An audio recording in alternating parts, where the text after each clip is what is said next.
3 rounds? Kind of. I like it. I like because he went 3 rounds, so I don't underestimate opponents and have cage time in my bank. Of course, guys 10 years older than me. You know, these guys have power, but skill-wise, nobody will surprise me ever in this octagon. Skill-wise, I know I'm better than these guys. Only a little bit strength, and you know they're more mature. I'm more like crazy guy speaking to fans, walking to the cage, enjoy too much, and I love it. You know. Yeah, we could all see how much you loved that entrance in there. The reception was absolutely tremendous. How much is that of a boost is that when you're heading into there? You know, the reception from the UK fans is incredible. Before I walk out with my team, I want to give shout out to my team, big brother Jez, Dean Garnett, Eldar Eldarov, you know, whole team. You know, when we walk out and the people like support us at the entry to the arena, I'm like, oh yeah, I love it, you know, I love it. Everything goes off your mind, you just go and they enjoy. It's been quite a surreal year for you. You know, everyone's been talking about you for a long time, and Tom Aspinall as well. And we've seen that picture been re-released from back in, was it around 2014, 2015, when you were both very young. You've competed on 2 UFC events together, where Tom's headlined both, and you yourself are well on your way to making a massive statement in the company. What's that like, being around so many people that you've known for so long and seeing your success alongside theirs as well? Tom is a great model for UK young generation.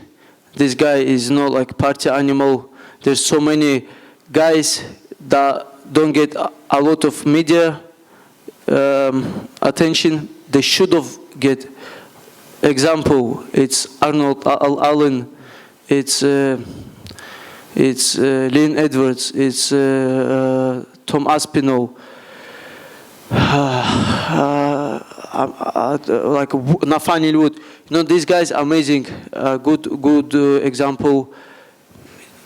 I think I don't disrespect media guys, but you give this bullshit guy like Paddy Pimblett attention. These guys never ever reach top 15. Like realistically, who understands MMA, they will never reach. And I don't think he's a great role model for young guys. Please follow like Tom Aspinall, Arnold Allen, like Leon Edwards, real mans outside the cage and inside the cage. And I'm proud to be on same card as a man like Tom Aspinall. We know that your goal is to be the youngest champion in UFC history. You're coming out of these fights relatively unmarked, look like you're ready to go again. Would the Abu Dhabi card be the one that you're targeting, and is there anyone specific in mind that you've got for that one? Would be amazing. It's a lot of fights there. I would love to fight there. I have huge fan base in that area, especially Sheikh Khalid and Sheikh Nasser, the royal family of Bahrain. If they come over, I think they 100% will come over to my fight in Abu Dhabi. I think I ripped the top roof in the arena, and I would love to get me on the card. I'm 12 weeks out. I'm in good shape. I didn't sit down between rounds. I'm ready to go in 12 weeks. Well done. Thank you. Mohammad, you're very vocal on your social media. Actually, I love reading your social media. It's always quite amusing and everything like that. Do you feel that plays a big part nowadays in the MMA world, the social media side of things? I think it does. My fight a little bit stay quiet. It was a little bit quiet, so I post picture with AK-47 when I was in Dagestan. I just sit in my friend's car and there was like AK-47. I said, let me take a picture, you know. It's so I took a picture, I posted to in London, Charles. Just like I try to build fight. I'm against all this like stuff. I'm not like a bad boy, you know. I'm just normal guy from Wigan, you know, grew up there, but from Dagestan. Just normal. I don't want to threat anyone, but I told Charles after my fight, I want to say this in microphone inside the cage. I think Mike Bisping saved his time. Now give me 1 minute, and I want to apologize about I put finger up in the veins. This is not my personality. I got a little bit emotional because I had crazy week with this bullshit politician in Russia. He tried to call me traitor for lifting UK flag. A little bit of this week, I was a little bit, my head was of the fight. That's what I was going to say next to you, actually. I was going to say, we see you as a UK fighter. You know, we see. I know your nationality, whatever. You're proud of where you're from and everything. Yeah. But in the UK, we see you as one of ours. You know what I mean, sort of thing. Thank you. And, you know, it's great to see someone like yourself come through like that. I know you said you're very humble and everything, but you know what you want. So what is it you want next? Is there anyone in particular you'd like, or would you just like a top 15 ranked opponent next? Top 15, anybody. I'm ready, skill-wise. I'm ready, you know, like ready to fight. I spar. We had crazy sparring backstage than actually in the fight. I think next time, please, camera, come and record our backstage sparring. And I want to fight. I just want to fight anybody. Yes. And last one from me, man. I know last time you fought was your debut in the UFC. Did it feel any different this time? What was the difference in feeling between the last fight and this fight? Because the last one, it was your debut and you got a quick finish. This one, obviously, it's your second fight, but you got to show your skills more because you had 3 rounds to show what you could do. What was better for you? Which was best? I like both. Yeah, I knew you'd say that. Yeah, I like both. Main thing for me, victory.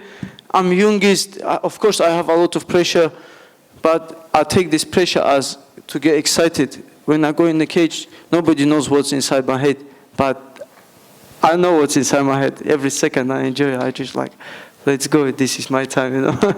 You look great, man. Honestly, we can't wait to see you again. Hopefully it is as soon as Abu Dhabi, mate. Thank you. Thank you.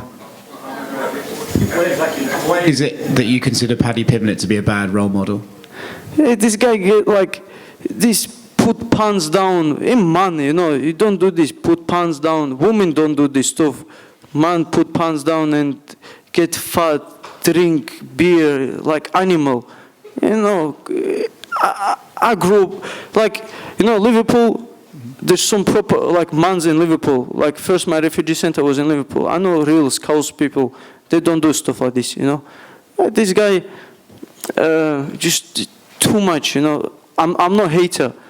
I just want to see younger generation follow real mans.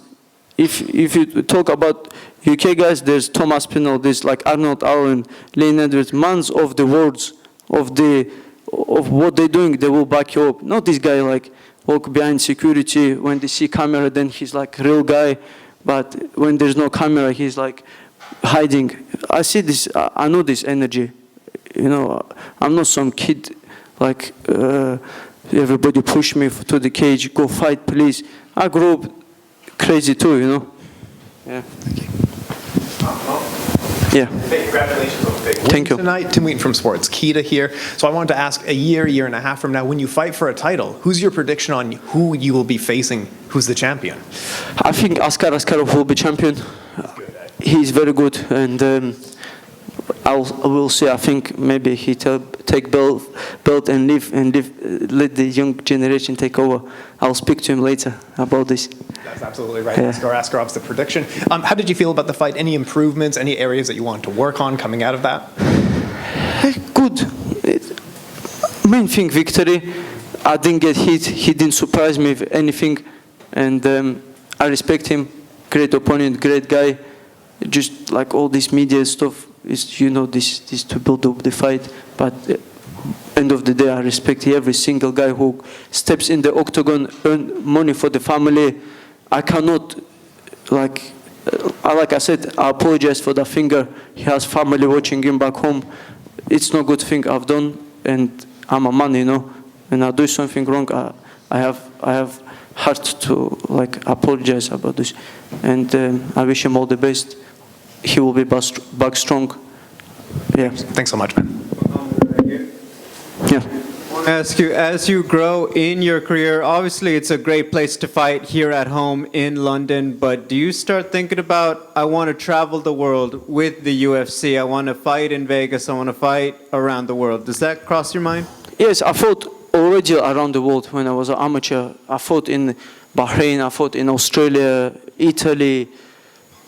In wrestling, I compete all European countries. And if I travel there, I feel comfortable everywhere I go. And I would love to. Is there a particular fighter whose career you want to say, like, I want to be like him or her, I want to be dominant like that and carry myself like this person? No, I don't. I have my own career.